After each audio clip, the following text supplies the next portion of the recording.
마가복음 6장 말씀 전하면서 큰 은혜 받는 시간 갖기를 원합니다. 여러분, 마가복음 6장 1절부터의 말씀을 우리가 보면 아주 재밌는 걸 발견할 수가 있는데요. 뭐냐면 안식일이 되어 회당에 많은 사람이 모여서 예수님께서 그들을 가르치신 거예요. 그런데 가르치시기만 한 게 아니고 제 생각에는 낫기도 하셨단 말이에요. 왜냐면 병도 고쳐주시잖아요. 가르치고 병을 고쳐주셨더니 이들이 그걸 보고 어떻게 하냐면 이런 말을 하는 거예요. 이 사람이 어디서 이런 것을 얻었느냐? 이 사람이 받은 지혜와 그 손으로 이루어진 이런 권능이 어찌 되느냐? 이렇게 뭐 하는 거예요? 놀란 거예요. 예수님이 안식일에 말씀을 전하고 병 고치는 그런 모습들을 보고 거기에 모인 자들이 아주 놀라가지고, 야, 이분이 정말 권능이 어디서 받았지? 이런 분은 우리가 처음 보네? 라고 그들이 뭐 하는 거예요? 놀란 거예요. 그런데 3절을 보니까 읽어보세요. 시작. 이 사람이 마리아의 아들 목수가 아니냐? 야고보와 요셉과 유다와 시몬의 형제가 아니냐? 그 누이들이 우리와 함께 여기 있지 아니하냐고 예수를 대적하자. 아니, 놀랄 땐 언제고? 그렇지 않아요, 여러분? 놀랄 땐 언제고? 배척하고 비난하는 거예요, 여러분. 아주 기이하고 신기하고 놀라운 일을 봤을 때는 우와, 하나님 아버지 어떻게 이렇게 큰 은혜를 제게 주셨습니까? 감사합니다 라고 막 놀라다가 생각해보니까 말이야, 그럴 수도 있겠네. 왜 목사님만 저렇게 즐겁게 지냈지? 왜 나한테는 이렇게 기쁜 일이 하나도 없지? 에이, 내일부터 교회 안 나갈 거야. 배척한다는 거예요. 여러분 이해할 수 있겠습니까? 우리가 어떠한 관점으로, 어떠한 태도로 예수 그리스도를 바라보냐에 따라서 하나님의 크신 능력을 정말 크신 권능으로 볼 수도 있지만, 반대로 이게 뭐야? 왜 이런 일이 벌어져? 왜 나한테는 이런 게 없어? 하면서 그 권능을 배척하고 무시할 수 있다 없다? 있다라는 것을 꼭 깨닫는 저와 여러분들이 원합니다. 이것은 하나님의 문제가 아니라 누구의 문제인 거예요? 우리들의 문제인 겁니다. 우리들이 예수 그리스도에 대한 바라보는 관점이 어떠냐에 따라서 권능의 주로 그를 영접할 수도 있지만, 어떤 측면에 있어서는 이게 뭐야? 왜 나한테 이렇게 희생을 강요해? 내가 예수처럼 이 땅에서 살면서 왜 남들을 섬겨야 되는데, 왜 하나님을 섬겨야 되는데 하면서 배척하게끔, 더 예수를 부인하게끔 만들 수도 있다는 것을 꼭 인트로로 깨닫는 저와 여러분 되기를 원합니다. 이러한 것을 잘 나타내는 기사가 어디 나왔냐라고 보면 지난주에 서울신문에 나왔어요. 제가 서울신문에 이렇게 기사를 보다가 이런 얘기가 나온 거예요. 지옥은 없다. 연극의 제목이에요. 한 연극, 지금 있어요. 그 연극을 하고 있으니까 이 서울신문에서 기사로 다룬 거 아니겠습니까? 그 연극이 어떤 연극이냐 봤더니 지옥은 없다라고 대형 교회의 목사님이 성도들에게 전했다는 거예요. 그랬더니 성도들이 지옥이 없다는 그 목사님의 설교, 이거 연극이에요. 설교를 듣고 막 심란해진 거죠.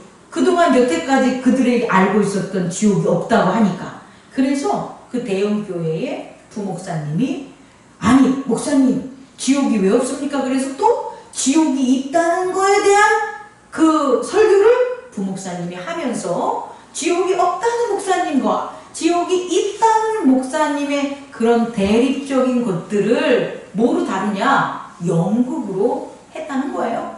지금 하고 있나 봐요. 어디서? 그런데 이 기사가 너무 재밌었어요. 이 기사 아주 잘 썼어요. 어떤 잘 썼냐면 이 기자가 그럼 지옥이 없다고 말한 목사님의 설교, 있다고 말한 목사님의 설교들이 어떻게 그 교회 공동체에 작용했냐, 그 관점 이걸랑요, 그것을 이렇게 잘 세 가지 포인트로 얘기를 해서 오늘 설교는 그걸 갖다가 제가 논박하는 설교를 여러분과 함께 나누고 싶습니다.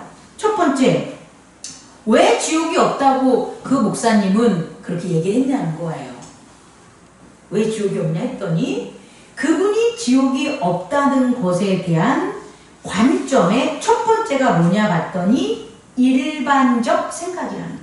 일반적인 생각. 다시 말해서 지옥이라는 것을 그 목사님은 뭐라고 얘기했냐면 게한나라는 이름의 소각장이었다라고 지옥을 얘기해 주는 거예요. 지옥이라는 것은 지금 우리의 눈으로 볼 수 있어요? 없어요? 없지요. 없는 그런 공간이자 세계잖아요. 근데 그 지옥을 지옥이 없다라고 얘기한 목사님은 지옥이라는 어휘를 자지 마시고요. 어디서 찾았냐 봤더니 일반적인 생각으로 얘기하는 게한나에서 봤다는 거예요. 그러니까 그 목사님이 이거죠. 지옥은 없어. 성경에서 말하는 지옥이라는 그 단어는 그냥 소각장 같은 것을 나타나는 거야 라고 전한 거예요. 그럼 그분에게 있어서의 지옥은 당연히 없겠죠. 지옥의 의미를 전할 수가 없겠죠. 어려운데 잘 들어보세요. 일반적인 생각을 가진 관점으로 예수 그리스도를 본다는 거예요. 누가? 오늘 마가복음 6장에 이 사람들, 회당에 모인 사람들이 자기들이 경험하는 일반적인 생각으로 예수님을 봤기 때문에 권능에 뛰어나면 놀랐지만 목수의 아들이잖아 라고 하면서 배척하게 된다는 거예요. 우리도 마찬가지라는 거예요. 우리가 교회에서 목사님의 설교하는 것들을 우리가 살아가는 일상적인 이 용어로 일상적인 말로 받아들여서 그것으로 생각을 한다면 당연히 그곳에 감춰져 있는 비밀들을 알 수가 없겠죠. 이해하시겠습니까, 여러분? 자, 첫 번째, 우리가 전하는 하나님의 말씀은 우리들이 생각하는 일상적 생각이 아니다. 따라해보세요. 하나님의 말씀은 일상적인 생각이 아니다. 일반적, 일상이 아니라 일반적인 생각이 아니다. 그러면 어떤 생각이냐라고 봐야 되겠죠. 그럼 예수님을 정말 하나님의 아들로 우리가 영접할 수 있는 우리의 생각이 있을 거 아닙니까? 그건 일반적인 생각으로 할 수 없잖아요. 그럼 어떤 생각으로 우리가 예수 그리스도를 영접해야 되냐 봤더니 언약을 통한 선제와 예정의 생각이 있어야 되는 거예요. 우리의 생각이 언약이라는 하나님과 함께 맺은 예수 그리스도 안에서의 언약이 관점이 돼야 되는 거예요. 그래서 설교하는 모든 것들 혹은 성경을 여러분들이 읽는 모든 내용들은 그 언약의 특성인 선제, 이미 다 이루어진 하나님께서 이미 그의 아들을 통해서 만들어 놓을 때 내가 그들과 하나님과 그 예수 그리스도의 의지와 함께 했다는 선제적이어야 되는 거예요. 모든 것들이 선제적. 이건 뭘 의미하냐면 좀 어려운데요. 아멘으로 하라는 소리예요. 아멘은 뭐냐면 내가 그의 뜻을 따른다는 거 아니겠습니까? 그럼 내가 그의 뜻을 따른다는 건 지금 판단해보고 따르면 안 돼요. 못 따라요. 아니 생각을 해보세요. 오늘 말씀이 선포되는데 말씀을 듣고 그래 이게 맞는 것 같아. 그럼 따라야지. 이게 일반적인 생각이라고요. 그래서 어떻게 아멘을 하겠어요? 어떻게 말씀에 순종을 하겠어요? 못합니다, 여러분. 그렇다면 우리는 이미 이루어진 구원의 언약이라는 그 그 언약이 우리가 이룬 게 아니라 예수 그리스도가 이룬 그런 선제적 언약이잖아요. 그 모든 언약은 내가 뭐 하겠다? 예스! 순종하겠다! 라는 언약을 통한 선제적 생각이 내게 있어야 오늘 전하는 말씀을 여러분들이 오늘 일반적으로 생각해서 예스 하는 게 아니라 그게 뭔지 몰라도 이미 이루어진 언약의 일이기 때문에 하나님의 의지이기 때문에 뭐 하는 말이 나올 수가 있는 거예요. 아멘의 대답이 나올 수 있다라는 거예요. 또 하나는 언약을 통해 지금은 안 이루어졌지만 반드시 이루어질 예정이라는 거예요. 우리는 그렇게 생각을 해야 되는 거예요. 이게 반드시 일어나지 않을 것 같으니까 아멘을 안 하는 거예요. 여러분, 우리 이웃들에게 좀 더 공손하고 겸손하고 우리가 가진 것들이 좀 부족할지라도 우리 이웃들에게 나누면서 살아갑시다. 이 얘기를 할 때 아멘 하는 사람이 있고 안 하는 사람이 있잖아요. 그럼 안 하는 사람은 이거예요. 그래, 나누는 거는 지금 이 말씀을 듣는 이후에 일어나는 일이잖아요. 내가 이 말씀을 듣고 나눴는데 그 나눈 게 나한테 무슨 이득이 있는데, 나한테 무슨 도움이 있는데, 일찍 일어나서 먼저 기도하고 먼저 좀 섬겨라고 목사님이 우리 사랑이한테 얘기를 한단 말이에요. 우리 사랑이가 안 들어. 안 들어. 그럼 뭐냐면 내가 일찍 일어나서 씻고 준비를 해서 여기 기도를 한들 그게 무슨 일이 벌어지는데 예정된 상황에 대한 믿음이 없는 거예요, 여러분. 그럼 아멘 안 해요. 우리의 생활 안 변해요, 여러분. 그런데 내가 지금 힘들어도, 내가 지금 어려워도, 내가 지금 하기 어려운 싫은 일이라도 내가 이것을 순종해야 한다면 반드시 일어나는 하나님의 예정된 은총이 있을 거야 라는 일반적 생각이 아닌 언약을 통한 예정된 생각이 우리 안에 있다면 우리는 뭐 하는 거예요? 아멘 할 수 있다는 거예요. 아멘. 이해할 수 있겠습니까? 아멘. 이게 첫 번째다. 우리가 교회에 왔을 때 일반적인 생각으로 일반적인 설교를 하면 그게 무슨 교회가 되겠습니까? 거기에 어떻게 예수 그리스도의 선제와 예정을 우리가 깨달을 수가 있겠습니까? 예수 그리스도는 그리스도로서 선제하셨고요. 어린 양으로서 예정돼서 우리를 하나님 나라로 이끄시며 예수를 믿지 않는 모든 자들을 심판하시는 예정된 인자임을 믿는 저와 여러분 되기를 원합니다. 그 생각이 우리 안에 있기를 원합니다. 두 번째는요, 이 지옥은 없다라는 이 말한 그 목사님은 뭐에 따라서 왜 지옥이 없냐 봤더니 그가 신념의 영역이 신앙적 근거가 됐다라는 거예요. 좀 어렵습니다. 근데 여기서 풀어보면 이런 거예요. 종교는 과학적으로 검증할 수 없는 영역이기에 폴이 맞는지 목사인 조슈아가 맞는지 알 수 없다. 폴의 신념에 따라 설교를 하고 행동하듯 조슈아도 조슈아의 나름대로의 신앙적 근거를 가지고 주장하고 행동한다. 그럼 뭐냐면 제가 목사가 설교를 하는 게 저의 신념에 따라서 신앙적 근거를 삼은 게 아니라는 거예요. 그렇게 하면 안 된다는 거예요. 여러분들도 마찬가지예요. 여러분의 신념에 따라서 나는 내 신념에 따라서 교회 열심히 살아야지, 교회 열심히 나가야지, 하나님 열심히 섬겨야지, 열심히 섬기겠죠? 아니라는 거예요. 잘못됐다라는 거예요, 여러분. 이걸 꼭 깨닫는 저와 여러분 되기를 원합니다. 왜냐하면 신념이 뭔지 알아요, 여러분?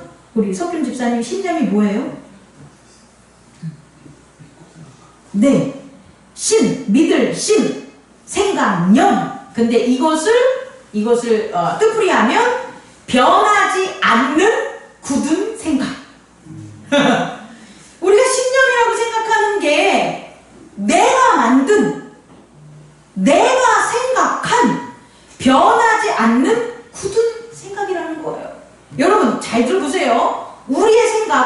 육체가 하는 거잖아요. 이 생각은 사라지는 게 맞아요. 오늘 막 생각했잖아요. 오늘 맛있는 거 먹었잖아요. 오늘? 그러면 내일 사라져야 돼요. 오늘 점심에 맛있는 거 먹으면 저녁 때 먹을 때 그게 사라져야 돼.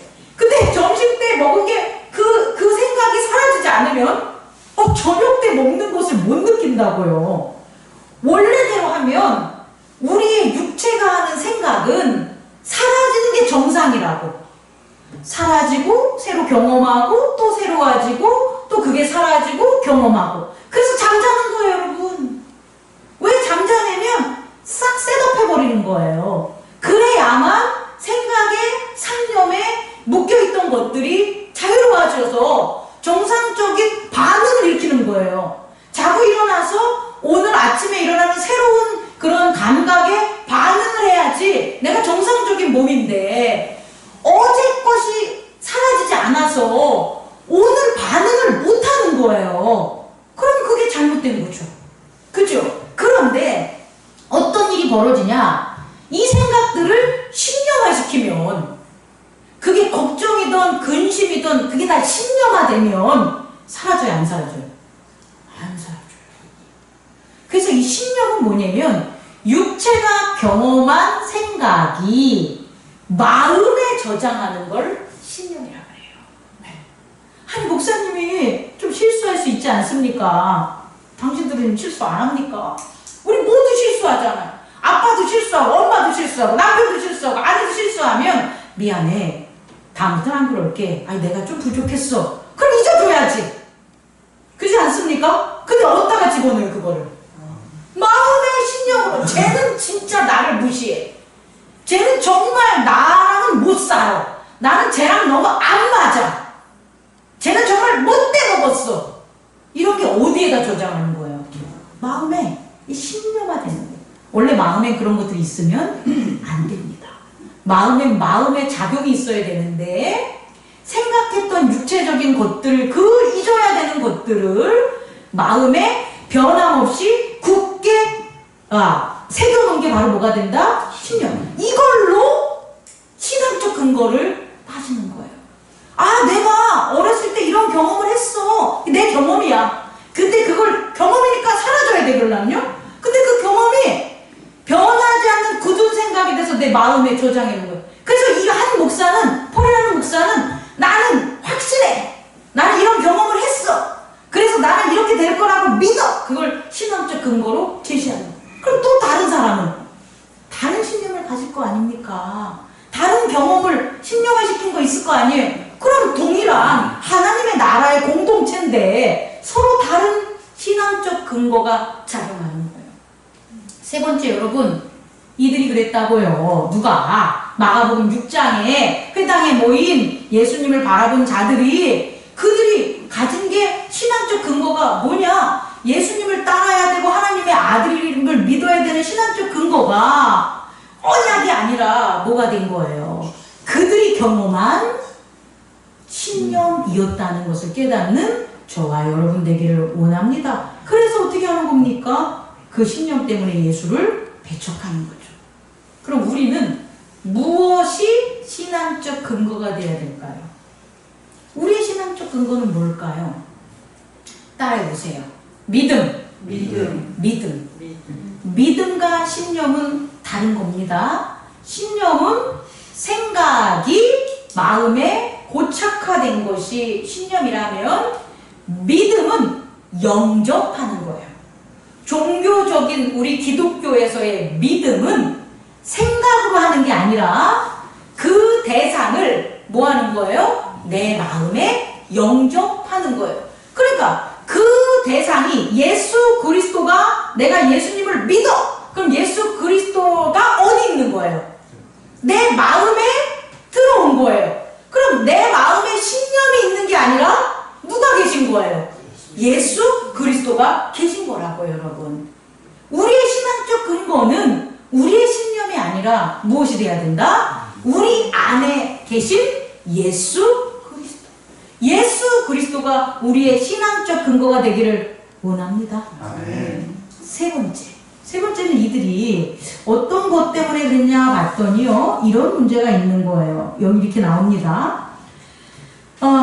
민세롬 연출이 특정 종교를 소재로 하고 있지만, 민세롬 연출 안 보여요? 우리가 살아가면서 속할 수밖에 없는 크고 작고 다양한 공동체 안에서 경험하는 모순, 분열, 소통, 화합의 고통스러운 국면들을 다루고 있다. 다시 말해 뭐냐면, 교회 공동체의 역할을 이 연출하는 자는 뭐로 보냐면, 우리가 살아가고 있는 분열과 소통과 화합의 고통스러운 국면이라고 나와 있는 거예요.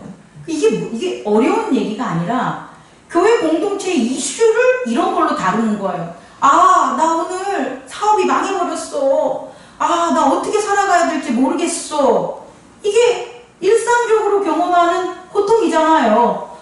우리 애를 대학을 보내야 되는데 애가 공부를 너무 안 해. 이건 그 아이를 둔 자녀를 둔 부모에 대한 국면이잖아요. 현실적 국면이잖아요. 이와 같은 현실적 국면을 공동체의 이슈로 다룬단 말이에요. 이게 잘못된 거라고요, 여러분. 여러분 지금 이걸 동의 안 할 수 있는 마음이 있다면 확실하게 깨닫기 바랍니다. 예수 그리스도가 이 땅에 오셔서 병든 자한테 병을 고쳐줬지만 병든 자의 국면, 현실에 대해서 그걸 풀어주려고 하셨을까요? 병든 자가 예수님께 나왔습니다. 병을 고쳐준 거예요. 죄사함을 위해서. 하지만 그가 관심을 가진 얼마나 먹고 건강히 살까? 100살 살까? 1000살 살까? 이거에 대한 그의 현실적 국면에 대한 답을 예수님이 주셨을까요? 가난한 자가 예수님을 찾아왔을 때 예수님이 오병이어의 기적을 일으키면서 떡을 주고 물고기를 줘서 배고픔을 해결해 줬지만 예수님을 찾은 가난한 자가 예수님 무슨 일을 해야지 제가 벼락부자가 될까요? 제가 로또를 사는 게 맞습니까? 투자를 하는 게 맞습니까? 라고 했을 때 예수님이 그래 내 생각에는 이렇게 했으면 좋겠어. 너 부자 돼서 교회 10개 지어라. 이런 현실적 국면을 예수님이 제시하셨을까요? 아닙니다, 여러분. 꼭 깨닫는 저와 여러분 되기를 원합니다. 현실적 국면에 대한 것들을 믿음으로 해결해주는 기적을, 표적을 보이셨지만 예수님이 예수님이 전한 건 이게 아니라는 거예요. 예수님은 현실적 국면, 이 땅을 살아가는 희노애락을 전한 게 아니라 장차 이 말 하나님의 나라를 전했다는 거예요. 회개하라. 하나님의 나라가 가까이 왔다. 우리에게, 교회에게 전한 건 이거라는 거예요. 어린아이는 10살밖에 안 됐어. 이 아이가 장차 일반적으로 80살까지 살면 70년이 있으니까 아주 오래 살겠지? 어린아이가 정말 70년을 살지 내일 죽을지는 모르는 거예요, 여러분. 우리 모두가 그렇다는 거예요. 예수님이 전한 건 뭐냐면 회개하라는 거예요. 왜? 나 예수 그리스도 하나님의 아들이 이 땅에 와서 죄사함을 해줬고, 그리고 죽은 자들이 부활하는 역사가 있을 것이고, 그리고 앞으로 이 땅에서 죽은 자들, 예수 이름을 믿는 자들은 죽지 않는 영생을 누릴 수도 있고, 혹 죽었다 할지라도 부활하는 일이 벌어져. 그걸 믿어. 그걸 전하고 간 거란 말이에요. 그게 하나님의 나라니까. 하나님의 나라가 가까이 왔으니 회개하라고 전하는 게 예수님의 이슈입니다, 여러분. 교회 공동체는 그것 외에 이슈 없어요. 여러분, 이 교회 공동체 왜 나오냐면 천국 가기 위해 나온 거예요. 천국은 두 가지로 표현할 수 있는데, 하나는 모든 게 다 심판되고 일어나는 새하늘과 새 땅에 그 천국이 있고요. 또 하나는 개별적으로 우리가 지금 이 순간 죽는다고 할지라도 사망과 음부로 가지 않고 예수 그리스도의 품 안에 머물 수 있는 예수 그리스도의 나라, 하나님의 나라가 있다는 거예요, 여러분. 그걸 전한 거예요. 누가? 예수님이. 우리 또한 교회의 이슈가 현실적 국면이 아니라 이 현실적 국면이 가리고 있는, 막고 있는, 덮고 있는, 보이지 않는 하나님 나라의 비밀, 그것이 우리 공동체가 추구해야 되는 거예요. 아멘. 그래서요, 이런 연극은 조금 신앙적으로 잘못 만들어진 겁니다. 비판하기 위해서 만들어진 거예요. 이것은 정말 모르는 것, 하나님도 모르고 예수 그리스도 모르는 사람들이 쓴 거예요. 근데 또 이것이 좋다고, 이것이 맞다고 각 교회마다 논쟁을 하고 연구를 보고 이걸 하는 사람들이 분명히 있을 겁니다. 말씀 마치겠습니다. 저는요, 우리가 믿는 분들이라면 주제가 바뀌어야 돼요. 지옥이 없다가 아니라 천국은 있다로 바뀌어야 돼요. 천국은 있다! 하나님 나라는 있다! 하나님 나라가 가까이 왔다! 라는 주제로 우리가 첫 번째 일반적인 생각이 아닌 언약을 통한 뭐가 됩니까? 선제와 예정된 생각으로. 두 번째 뭐가 됩니까? 신념이 신앙적 근거가 되는 것이 아니라 믿음이 예수 그리스도, 영접한 우리의 구세주 예수 그리스도가 신앙적 근거가 돼야 되고, 우리가 살아가는 이슈가 우리가 당면한 현실적인 국면들이 아니라 우리 그 현실적 국면이 가리고 숨겨놓고 드러내지 않고 감춰둔 뭐가 되는 거예요? 하나님 나라의 비밀, 하나님 나라의 그런 이망을 우리가 이슈로, 주제로 살아가는 저와 여러분 되기를 원합니다. 그렇게 됐을 때 마가복음 6장에 이런 권능이 어디서 나온 거지? 라고 그렇게 놀란 사람은 저가 예수 그리스도 요셉의 아들이 아니라 저가 하나님의 아들 예수 그리스도구나 고백하는 저와 여러분 되기를 원합니다. 아멘. 기도하겠습니다. 거룩하신 하나님 아버지,